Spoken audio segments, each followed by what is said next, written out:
Լենա ջան, ես դες տալիս եմ հարցեր, դուք արագ պատասխանեք, լավ։ Ավելի դժվար է գոչան հիմնելը, թե ումամին։ Հիմնելը, եթե կոնկրետ հենց հիմնելը ումամին, բայց շարունակել զարգացնել, մեծանալը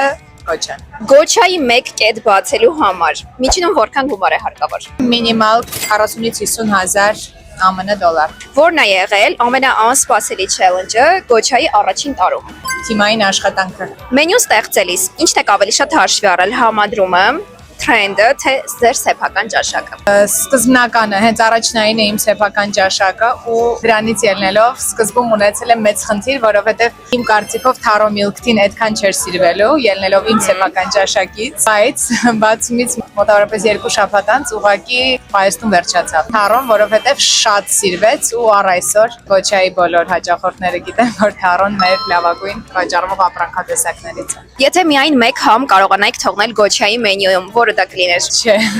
Չեք թողնի։ Չեմ թողնի մեկ համ, բայց կարող եմ ասել իմ անձնական, մշտական, ամենասենց basic favorite-ը դա Jasmine Milk Tea-ն է։ Ձեր մենյուի ամենաինստագրամյան պրոդուկտը որն է։ Ես հիմա կասեմ այս պահին որն է, որովհետև կանանային մենյուն շատ է սիրվել եւ շատ ինստագրամյան են, շատ գեղեցիկ է հենց ինքը պրոդուկտը, դա pistachio and matcha morn է։ Almond cappuccino, թե matcha latte։ Ձմռանը almond cappuccino, ամռանը matcha latte։ Okay, այսքանը։